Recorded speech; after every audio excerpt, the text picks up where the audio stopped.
तक दौड़ते दौड़ते आज हम लोग को कैसे धर्म कोड मिले, इसके सिलसिले में आज हम लोग दिल्ली तक उपस्थित हुए हैं। आज इस अवसर में कई राज्यों से हमारे प्रतिनिधि उपस्थित हुए हैं। सबों को मैं इस मंच की ओर से उनका आभार प्रकट करता हूं, धन्यवाद करता हूं। और साथ ही साथ मैं कहना चाहूंगा कि आज एक ऐसा समय आ गया है कि लोगों को समझ में आने लगा है और कई राज्य के विधायक जो कभी नहीं बोलते थे धार्मिक क्षेत्र में, उनको कभी शायद रुचि नहीं रहती होगी, लेकिन आज उन विधायकों के द्वारा, चाहे वो राजस्थान के विधायक हो चाहे गुजरात के विधायक हैं, उन लोगों ने आज विधानसभा में आवाज उठाना शुरू कर दिए हैं कि हम हिंदू नहीं हैं, हम सरना धर्मावलंबी है, प्रकृति को पूछते हैं, हमें अलग धर्म कोड दिया जाए। इस तरह की आवाज आज विधायकों के द्वारा अभी उठाया जा रहा है। ये जरूर ये सच्चाई है कि पूर्व में हमारे कई एमपी एमएलए ऐसे होते थे कि चुनाव में जीत के आते थे, जिनको सरना समाज के द्वारा, जनता के द्वारा उनको मदद किया जाता था, उनके लिए दिन रात एक करके उनको जिताया जाता था। लेकिन आज ये दुख के साथ कहना पड़ता है कि आज ऐसे कई उदाहरण है जिनको जनता के द्वारा तन मन धन के साथ में उनको प्रतिनिधित्व चुना जाता है। जब वो लोग चुन के आते हैं तब कहते हैं कि मैं तो अकेला मेहनत किया हूँ, इसमें कौन क्या किया है, आज जीत के आते हैं, ऐसे हम लोगों को ताना बाना देते हैं। तो आप लोग से कहना चाहेंगे कि पूर्व में कई वक्ताओं ने कहा आज हम लोगों को प्रतिनिधि अगर चुनना है तो ये कमेटी तय करेगा। राष्ट्रीय आदिवासी समाज सरना धर्म रक्षा अभियान, जिसके बैनर तले आज हम लोग केंद्र तक दस्तक दिए हैं, यहाँ से तय होगा कि कौन प्रतिनिधि को आज हम लोग चुनेंगे जो हमारी बातों को केंद्र में रखेगा, राज्य में रखेगा। वैसे प्रतिनिधियों को हम लोगों को चुनने की जरूरत है।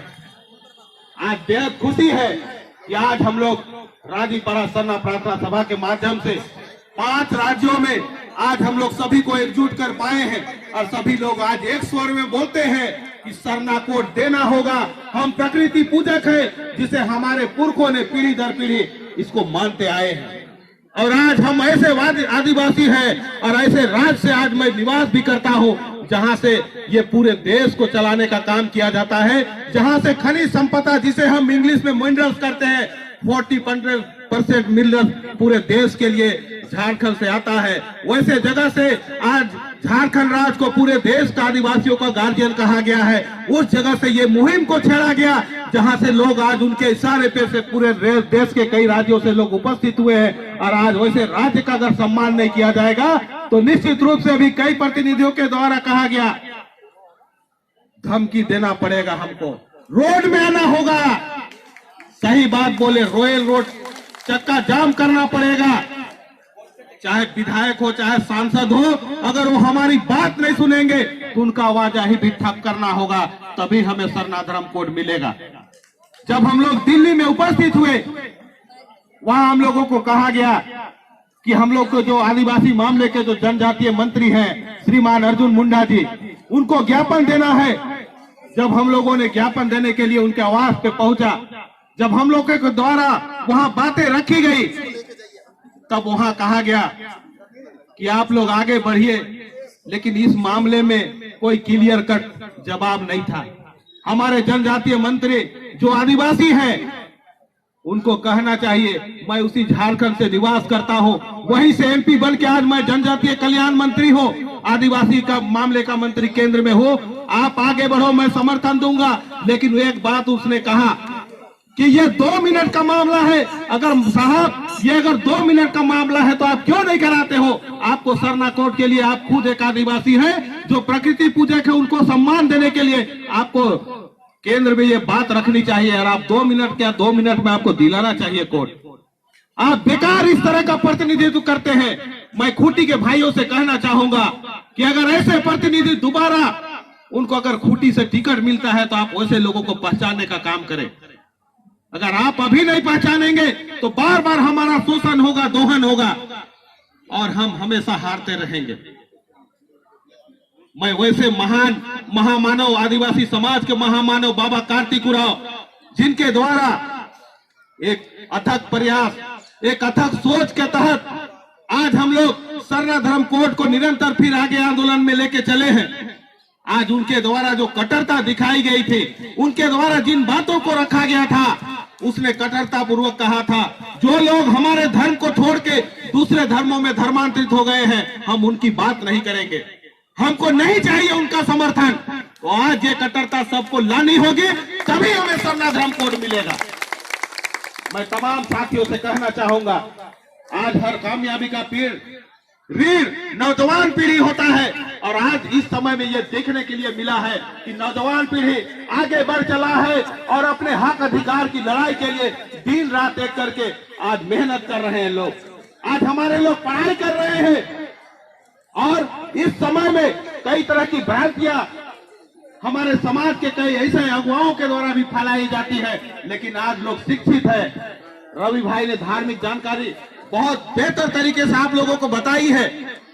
आज हमारे लोग भी रिसर्च कर रहे हैं। मैं बधाई देना चाहूंगा, हमारे दिल्ली जैसे शहर में रह के कई बड़े बड़े कॉलेज में, यूनिवर्सिटी में जो हमारे लोग, हमारी कई बहनें हैं, कई भाई लोग हैं जो यहाँ शिक्षा देने का काम कर रहे हैं, और उनके साथ जब बैठक होती है तब हम लोग यही चर्चा करते हैं कि हम लोग जमीनी स्तर का काम करेंगे, लोगों को एकजुट करेंगे, परंपरा संस्कृति को बताने का काम करेंगे। लेकिन आप लोगों का बहुत बड़ा दायित्व है, आप लोग लेखनी का क्षेत्र में आगे बढ़े, आपको लिखना होगा। और जिस दिन हम लोग अगर कोई यूथ के लिए कोई प्रोग्राम करेंगे, उनको कोई जानकारी देना होगा, उस समय आप लोगों को बुलाएंगे तो आपको आना पड़ेगा, आपकी बातों को लोग अमल करेंगे। आज इस समय से मैं आभार प्रकट करना चाहूंगा हमारे माननीय धर्मगुरु श्रीमान बंधन जी का, जिनके नेतृत्व में आज कई राज्यों में, कई देशों में ये सरना धर्म का प्रचार प्रसार और ये सरना झंडा का परचम लहराया है। निश्चित रूप से इसमें मैं कहना चाहूंगा, इसके जितने अनुषंगी संगठन हैं, जितने अगुवा हैं, ना जाने आज हमारे कितनी बहनें भी इस आंदोलन में शामिल होकर किसकी शादी भी नहीं हुई है। आज वैसे लोग हमारे बीच में उपस्थित हैं। सरना धर्म के प्रति कट्टरता है, अपने समाज को कैसे जागरूक करना है, अपने परंपरा संस्कृति को कैसे बचाना है, इसकी चिंता है। इसके लिए आज लोग कई राज्यों में जाकर अपनी बातों को रखने का काम कर रहे हैं। आज मैं असम के भाइयों को बधाई देना चाहूंगा, जहां कई साल से हमारे लोग चाय बागान को चलाने का काम करते हैं। बंगाल के भाइयों को बधाई देना चाहूंगा, जिसके द्वारा आज मैं बताना चाहूंगा आप लोगों को, अगर असम की मैं बात करूं तो वहां जो सरकार चलती है, चाय बागान से 30,000 करोड़ का रेवेन्यू मिलता है। आज वहां हमारे लोगों को आदिवासी का दर्जा नहीं दिया गया। क्या कारण है? आज हम लोग वैसे देश में निवास करते हैं जहां के मूल निवासी है, यहाँ के प्रथम नागरिक है। इसे मैं नहीं बोलता हूं, इसे सुप्रीम कोर्ट ने भी प्रमाणित किया है। आज वैसे आदिवासियों को धर्म कोड नहीं, देहाती में बोलते हैं कि जो देश के हम निवासी, जे देश कर हम निवासी ही, जब दूसर देश से ही आल है, सबके सुइया भूया जैसा जगह देके हिया बसाए दिला, और आज बसाए वाला के हिया देश से बाहर, ये कहाँ कर नीति है? हम मानी ले कि देश गुलाम रहे, एक समय आजाद भी होलक, लेकिन आजाद होल कर बाद में यहाँ सब धर्म के मान सम्मान देवल गलक। लेकिन आज जे मन यहाँ दूसर जगह से अवाल जितना भी जाति धर्म को ला के बसा दिला, सबके धर्म कोड देवल गलक, अरे हे पुरखा मन के नहीं देवल गलक। आज क्या कारण है कि आपने जिसको बसाया, जिसको आप लोगों ने जगह दिया, जमीन दिया रहने के लिए, आज वो लोग यहाँ शासन कर रहे हैं।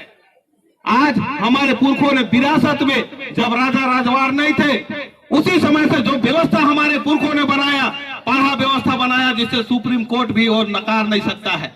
वहां का जो निर्णय होता है, आप लोग देखे होंगे कई ऐसे केसेस जो कि सुप्रीम कोर्ट तक चला गया, सुप्रीम कोर्ट उसे भेज दिया कि आप इसे पढ़े के माध्यम से आप इसको निर्णय करो, इसका निर्णय यहाँ नहीं हो सकता है। तो हमारे पुरखे काफी बुद्धिमान थे। तो आप लोग से कहना चाहूंगा, आज उन पुरखों को सम्मान देने के लिए हमको सरना धर्म कोड चाहिए, इसलिए आपको आगे आना होगा। आज हम ऐसे महापुरुष के संतान हैं जो इस देश की आजादी के लिए प्रथम पंक्ति में रह के लड़ाई लड़ी है। लेकिन ये बात का दुख भी है, जब इतिहास लिखा गया तब यहाँ आजादी का जिक्र 1857 में किया जाता है। एक ऐसे महापुरुष, एक ऐसे आदिवासी प्रणेता, अमर शहीद वीर बुधु भगत, जिसका जन्म 1792 में होता है और उसका कार्यकाल 1832 तक था, और यहाँ उसका आंदोलन को भुला के 1857 लिखा जाता है। ये क्या है? जब आजादी का संकेत मिलता है तभी से आदिवासियों के यहाँ से बाहर से भगाने का प्लानिंग किया जाता है। तो मैं कहना चाहूंगा, आप जागिए, आगे बढ़िए और हम लोगों को सरना धर्म कोड निश्चित ही मिलेगा, क्योंकि हम लोग एक आगाज झारखंड प्रदेश से कर चुके हैं, जिसका आप लोग साक्षी हैं। 11 नवंबर 2020 को झारखंड सरकार मजबूर होके विशेष सत्र बुला के वहां से सरना धर्म कोड का बिल को पारित कर को केंद्र को भेजने का काम किया है। इस बात को भी कई लोगों ने टिप्पणी करने का काम किया कि वहां से राज्यपाल का साइन नहीं हुआ, हस्ताक्षर नहीं हुआ। मैं उन लोगों से पूछना चाहता हूं, क्या अगर कोई राज्य सरना धर्म कोड का बिल को पारित नहीं करेगा तो हम लोगों को सरना धर्म कोड नहीं मिलेगा? महाराज, आपने जैन धर्म मानने वालों को 40,25,000 में कोड दे दिया, जिनकी जनसंख्या आज पूरे देश में 44 लाख है। हम सिर्फ लिखे हैं 50 लाख। पूरे देश में तो हम 15 करोड़ पहुंच गए। मैं मानता हूं कि 4 करोड़ हमारे सरना धर्मावलंबी जो धर्मांतरित कर चुके हैं। हम उन 12 करोड़ सरना धर्मावलंबियों को आत्मसम्मान के लिए सरना धर्म कोड की मांग कर रहे हैं। इसके लिए आपको आगे आना होगा। और मैं एक चेतावनी भी देना चाहूंगा कि केंद्र सरकार, आप भी जाग जाओ, अन्यथा जो हमारा नारा है, इस बार अगर सरना धर्म कोड नहीं तो वोट नहीं, इसको हम लोग साबित करके रहेंगे। आप मनगढ़ंत कहानियां और मनगढ़ंत बातें बनाना छोड़ दो, हमें सरना धर्म कोड आपको देना होगा। आज इस समाज से हम लोग बिलोंग करते हैं जिसकी अपनी सारी व्यवस्था है। आज हमारा समाज जो साक्षात प्रकृति को पूजता है, साक्षात लक्ष्मी को पूजता है, किसी भी बनावटी चीजों को विश्वास नहीं करता है, तो आज साक्षात चीजों को प्रमाणित करने के लिए हम लोगों को सरना धर्म कोड चाहिए। आज सबको अलग अलग कोड दिया गया, सबके लिए अलग अलग न्यास बोर्ड बनाया गया, तो आज हम लोगों को भी सरना धर्म कोड चाहिए, क्योंकि हमारे विकास के लिए भी अलग से न्यास बोर्ड बनना चाहिए। सरना धर्म कोड मिलेगा, पूरे देश को आदिवासियों का जो जनगणना है, सही आंकड़ा है, पता चलेगा। तो ये आप आंकड़ा छुपाने वाला काम क्यों करते हो? हमारी आंकड़ा को आपको सामने लाना होगा। और आज आप लोग को पता होगा, कई साल पहले ही परिसीमन के खेल भी चलने लगे। आज झारखंड राज्य से हम लोग आए हैं, झारखंड राज्य में भी परिसीमन का खेल चला, और ना जाने वहां परिसीमन अगर लागू होगा तो कितने सीटें जो आदिवासियों के लिए आरक्षित है वो भी खत्म हो जाएगा। तो इसके लिए भी लड़ाई लड़ना होगा। आदिवासी बहुल राज्य के नाम से कई राज्य अलग हुए हैं, जहां पेशा कानून नहीं लागू है, CAT एक्ट जैसा कानून लागू हुआ, लेकिन उसको भी छेद करने का काम किया जाता है। आज ऐसे प्रख्यात मानव शास्त्री को आभार प्रकट करना चाहेंगे, जिनके माध्यम से कई संशोधन को तोड़ने के लिए, वो संशोधन को रोकने के लिए ना जाने कितने संगठनों को आहुति देनी पड़ी, उसकी बलिदानी पे कई संशोधन को रोकने का काम किया गया। मैं उन तमाम संगठनों के तमाम पदाधिकारियों को बधाई देना चाहूंगा और अंतिम समय में कहना चाहूंगा, हमारे तमाम बहनों को, हमारी माताओं को विशेषकर बधाई देना चाहूंगा, जो इतिहास भी दर्शाता है कि हमारे समाज का विकास में हमारी माताओं का, हमारी बहनों का विशेष योगदान है। और जिस तरह से आप लोग अभी देख रहे हैं कि कहीं ना कहीं सबसे आगे अगर किसी भी आंदोलन में खड़े होते हैं तो हमारी माँ खड़ी होती है, हमारी बहनें खड़ी होती है। उन बहनों के लिए एक बार जोरदार ताली बजाना चाहेंगे आप लोग से। और मैं कहना चाहूंगा, उन तमाम वीर पुरुषों के सम्मान में आप लोग एक बार जोर से नारा लगाएंगे, सरना धर्म कोड देना होगा, देना होगा, देना होगा, सरना धर्म कोड देना होगा, देना होगा, देना होगा। अमर शहीद वीर बुद्धू भगत अमर रहे, अमर शहीद वीर बुद्धू भगत अमर रहे, धरती आबा भगवान बिरसा मुंडा अमर रहे, धरती आबा भगवान बिरसा मुंडा अमर रहे, सीतू कान्हू अमर रहे, सीतू कान्हू अमर रहे, फूलो झानो अमर रहे, रुनिया दुनिया अमर रहे। तो साथियों, आज जिनकी बलिदानी से इस देश में लोग आजादी के बाद राज कर रहे हैं, उनको भी समझना होगा कि अगर हम यहाँ के आदिवासियों को, यहाँ के प्रकृति प्रेमियों को अगर हम नकार के चलेंगे तो हमको चलना मुश्किल होगा। इसका इतिहास हमारे पुरखों ने लिख दिया है। अंग्रेज जब यहाँ शासन करने आए थे तब उनको पता चल गया था कि यहाँ आदिवासियों को लड़ना मुश्किल है, इसको तोड़ना मुश्किल है, इसको पकड़ना मुश्किल है, ये साबित कर चुके हैं। आज भी वही आदिवासी के, वही पुरखों के हम संतान हैं। आज भी हम उसी तरह लड़ेंगे और उसी तरह सरना धर्म कोड के लिए और अन्य हक अधिकार के लिए आगे बढ़ेंगे। इन्हीं चंद शब्दों के साथ मैं अपनी बातों को अंत करता हूं। पुनः यहाँ उपस्थित तमाम लोगों का अभिवादन और आभार प्रकट करते हुए पुनः सबों को जोहार। जय धर्मेश।